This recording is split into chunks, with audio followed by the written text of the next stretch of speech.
Assalamualaikum warahmatullahi wabarakatuh.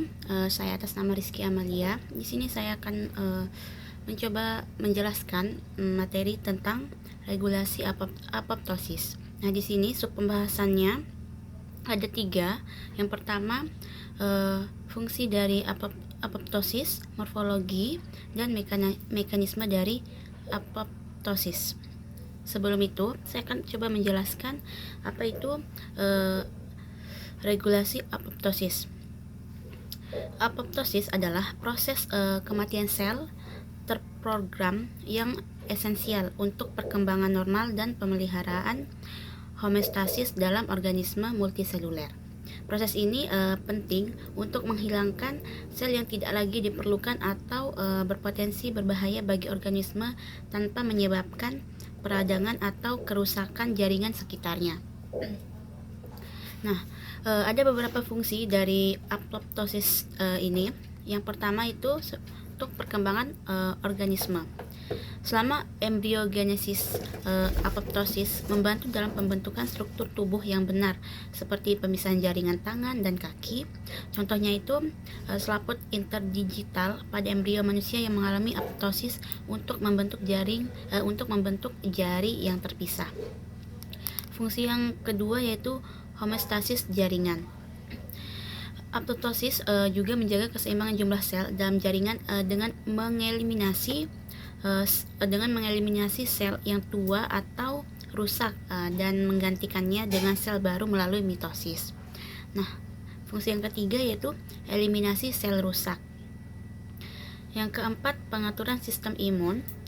Apoptosis memainkan peran dalam pengaturan sistem imun, termasuk eliminasi sel T dan B yang bereaksi terhadap antigen tubuh sendiri untuk mencegah penyakit autoimun.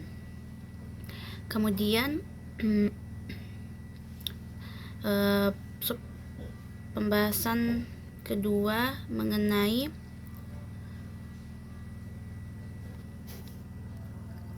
saya lanjutkan untuk pembahasan selanjutnya itu tentang morfologi apoptosis. Ada beberapa tahap sederhana dari morfologi apoptosis. Yang pertama yaitu penyusutan sel. Sel yang mengalami atau menjalani apoptosis akan mengecil sehingga sitoplasma menjadi lebih padat. Yang kedua, kondensasi kromatin. DNA di dalam inti sel menjadi lebih padat. Kromatinnya berkumpul di pinggiran inti. Terus tahap ketiga, pembentukan blebs membran. Pada tahap ini, membran sel membentuk tonjolan-tonjolan kecil yang disebut blebs. Selanjutnya, pada tahap selanjutnya itu inti sel pecah menjadi beberapa bagian kecil. Nah, setelah sel pecah menjadi potongan-potongan kecil yang disebut badan apoptotik. Nah, badan apoptotik dimakan oleh sel-sel lain seperti makrofag tanpa menyebabkan peradangan. Lanjut ke pembahasan terakhir itu mengenai mekanisme apoptosis. Seperti yang kita ketahui kan, apoptosis adalah proses kematian sel terprogram yang penting untuk menjaga kesehatan tubuh.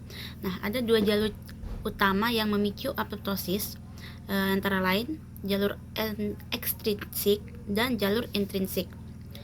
Yang pertama kita bahas dulu jalur ekstrinsik. Jalur ini dimulai dari luar sel melalui reseptor kematian di permukaan sel. Molekul sinyal seperti Fas atau TNF mengikat reseptor kematian di permukaan sel seperti Fas.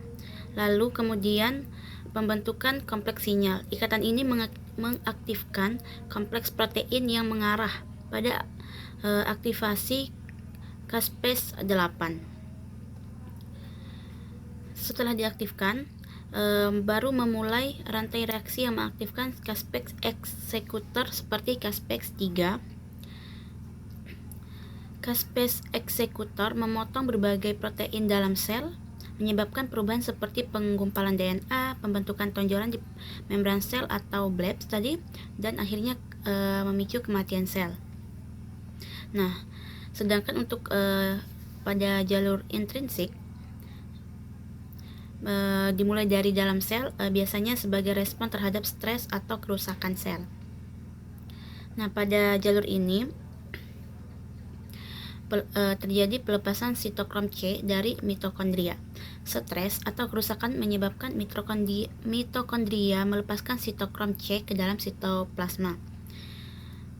Sitokrom C bergabung dengan protein APAF1 dan ATP untuk membentuk kompleks yang disebut apoptosom. Sehingga pada proses ini disebut pembentukan apoptosom. Yang ketiga itu proses aktivasi caspase 9. Apoptosom mengaktifkan caspase 9 yang kemudian mengaktifkan caspase eksekutor seperti caspase 3. Yang keempat, caspase eksekutor memotong protein dalam sel, menyebabkan perubahan seperti penggumpalan DNA, pembentukan blebs, dan akhirnya terjadi kematian sel.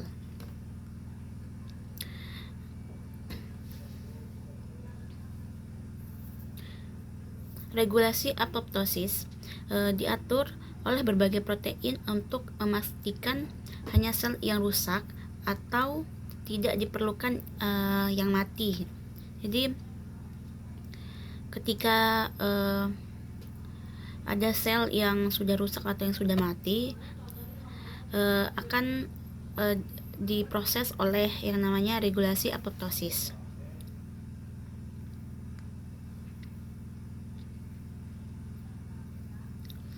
Sekian, itu saja yang bisa saya jelaskan. Billahi taufiq wal hidayah. Wassalamualaikum warahmatullahi wabarakatuh.